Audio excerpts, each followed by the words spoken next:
আসসালামু আলাইকুম এভরিওয়ান। আশা করি আল্লাহর রহমতে সকলে ভালো আছেন। তো আজকের এই টিউটোরিয়ালে গত টিউটোরিয়ালে আমরা দেখলাম হচ্ছে আমাদের এই টোটাল ড্যাশবোর্ডের একটা রিভিউ দেখলাম।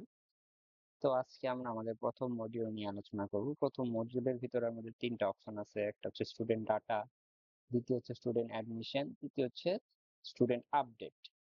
তো সর্বপ্রথম যেহেতু আমাদের আগে স্টুডেন্টকে এন্ট্রি করাইতে হয় তার জন্য আমরা আগেই স্টুডেন্ট অ্যাডমিশন নিয়ে কথা বলব আজকের মডিউল। তো আজকে এই টিউটোরিয়াল আমরা স্টুডেন্ট অ্যাডমিশনের ক্ষেত্রে এখানে আমাদের ৩ টা অপশন আছে। একটা হচ্ছে সিঙ্গেল অ্যাডমিশন, আরেকটা হচ্ছে বাল্ক অ্যাডমিশন। বাল্ক অ্যাডমিশন হচ্ছে একসাথে অনেকগুলো স্টুডেন্টকে অ্যাডমিশন করা যায়। আরেকটা হচ্ছে এক্সেল অ্যাডমিশন। তো আমরা সিঙ্গেল অ্যাডমিশন দিয়ে শুরু করি। সিঙ্গেল অ্যাডমিশনে ক্লিক করলে এখানে আমি একটা একটা করে স্টুডেন্টকে অ্যাডমিশন করাইতে পারবো তাদের সকল ইনফরমেশন দিয়ে। কিন্তু তারপরে এখানে হচ্ছে কিছু কম্পালসারি আছে, যেমন স্টুডেন্ট নামটা এই রেড স্টার যেগুলাতে আছে, এই লাল স্টার গুলো যেখানে যেখানে আছে এগুলা কম্পালসারি আপনাকে দিতেই হবে ইনফরমেশন, বাকিগুলা না দিলেও সমস্যা নেই। কিন্তু এই রেড স্টারের অপশন গুলো আপনাকে ফিল আপ করতেই হবে, না হলে আপনার স্টুডেন্টটা অ্যাড হবে না। এখানে নাম, father name, mother name, date of birth, তার জেন্ডার কি, তার রিলিজিয়ন কি, তারপরে ইমেল থাকলে ইমেল, ফোন নাম্বারটা কম্পালসারি, তারপরে হচ্ছে হাইট ওয়াইট এগুলো হচ্ছে অপশনাল, তার অ্যাড্রেস এগুলো অপশনাল বাট দেওয়া ভালো। তারপরে এখানে হচ্ছে স্টুডেন্টের ফটো, তারপরে এখানে দিতে হয় কোন ইয়ারে যাবে, মানে কোন ক্লাসের এই স্টুডেন্টটাকে আপনি এন্ট্রি করাবেন, এখানে কোন সেশনে।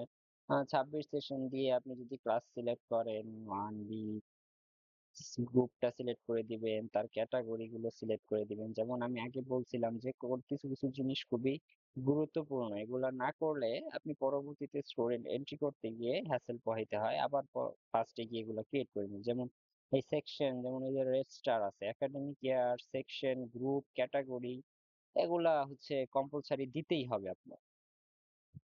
এজন্য এগুলো আগে থেকে ক্রিয়েট করে নেওয়া ভালো। পরবর্তীতে এসে কোনো ঝামেলা হয় না, যার জন্য এই যে এখানে আমি আগে থেকে ক্রিয়েট ছিল আমি এগুলা দিতে পারতেছি। জেনারেল স্টুডেন্ট আইডিটা কম্পালসারি না, এটা যদি আপনি দেন, নিজে স্টুডেন্ট আইডি যদি আগে থেকে ক্রিয়েট থাকে তাহলে এখানে দিয়ে দিতে পারবেন, না না দিলে অটোমেটিক একটা আইডি জেনারেট হবে স্টুডেন্টের জন্য, এটা সফটওয়্যারের ভিতর থেকে করা আছে আমাদের। তার একটা রোল নাম্বার এটা দিতে হবে বাধ্যতামূলক। এটা দিয়ে আপনি এটা সাবমিট দিতে পারেন। তারপরে এখানে তার প্যারেন্ট বা গার্ডিয়ান ইনফরমেশনও দিতে পারেন, বাট এটা কম্পালসারি না, কিন্তু দেওয়া ভালো। কারণ গার্ডিয়ানের ইনফরমেশন থাকা জরুরি মনে হয় একটা স্টুডেন্টের জন্য।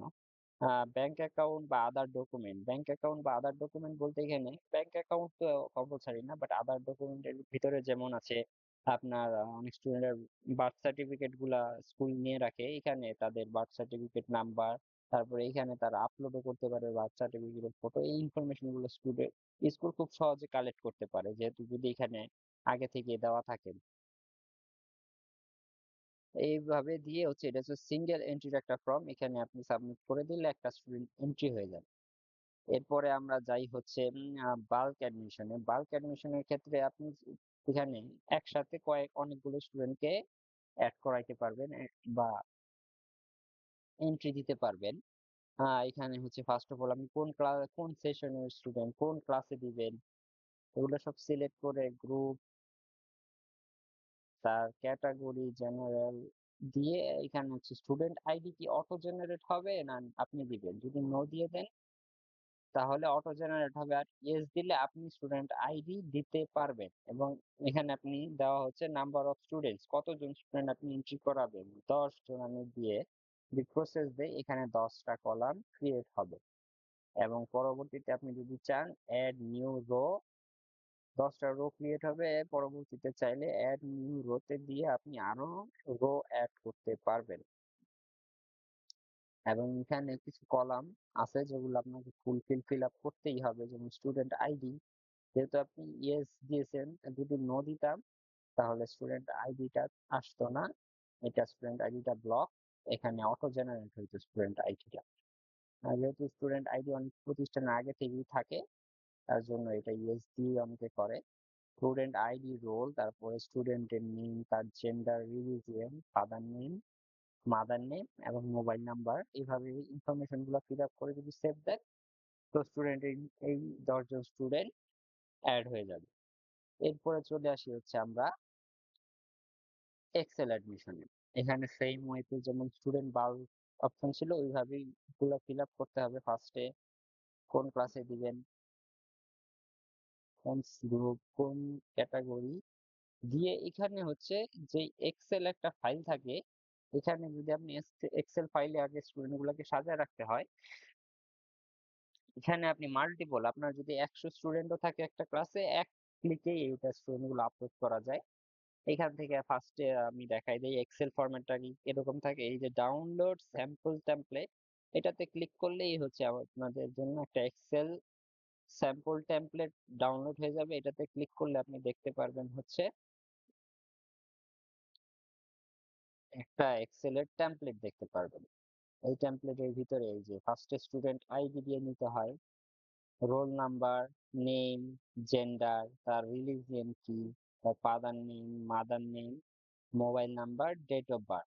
এখানে বিষয় হচ্ছে প্রতিটা কলামই আপনাকে ফিল আপ করতে হবে। যদি তার ফাদার নেম না থাকে এখানে আপনি নান দিয়ে দিবেন, যদি তার মাদার নেমও না থাকে এখানে নান দিয়ে দিবেন।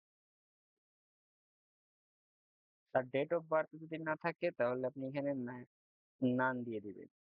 কিন্তু কলাম গুলা ফিল আপ করেই আপনাকে আপলোড করতে হবে। যেমন আপনার ধরেন 50 জন স্টুডেন্ট, তো আপনি যদি নান দিয়ে এইভাবে কলামটাকে নিচের দিকে টান দেন প্রতিটাতেই নান বসে যায়। এটা এক্সেলের সুবিধা। এখানে আইডি, রোল নাম্বারে এটা একটা ডেমো দেওয়া থাকে আমাদের ডিফল্ট ভাবে। তো এইভাবে এক্সেল এর মধ্যে ডাটা গুলা ফিল আপ করে আপনি জাস্ট এখান থেকে সেভ করে পরে এই সেম ফাইলটা আপনি জাস্ট চুজ ফাইলে গিয়ে এই ফাইলটা যেখানে আছে ওখান থেকে এটা আপনি আপলোড করে দিলেই এই যে এখানে আগে ইনফরমেশন চলে যাবে, যেটা একজনের ডাটা আছে ওই এক্সেল এর ভিতরে একজনের ডাটা আছে। আপনি পরবর্তীতে চাইলে এখান থেকেও এটা চেঞ্জ করতে পারবেন। এখানে যখন আপনি আপলোড দিবেন ফার্স্টে আসবে এরকম শো করবে আপনাকে যেগুলো এক্সেল এর ডাটা ছিল ওগুলো সবগুলো এখানে শো করবে। আপনি যদি দেখেন যে কোনোটা এক্সট্রা চলে আসছে এখান থেকে অ্যাকশন বাটনে ক্লিক করে ডিলিটও করে দিতে পারবেন বা এখান থেকে চাইলে আপডেটও করে দিতে পারবেন। এভাবে চাইলে আপডেটও করে দিতে পারবেন। তারপরে এখানে সেভ দিয়ে দিলেই হচ্ছে এটা সেভ হয়ে আপনার ডাটাটা এন্ট্রি হয়ে যাবে।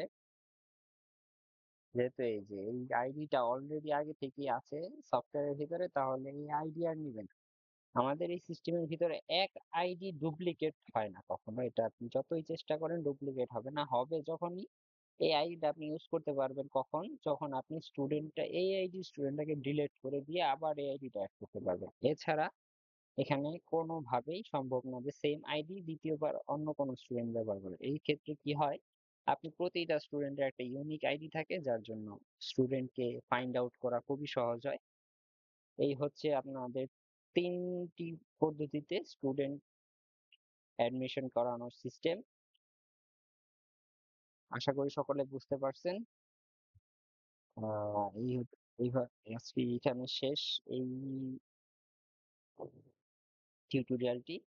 সকলে ভালো থাকবেন। আসসালামু আলাইকুম।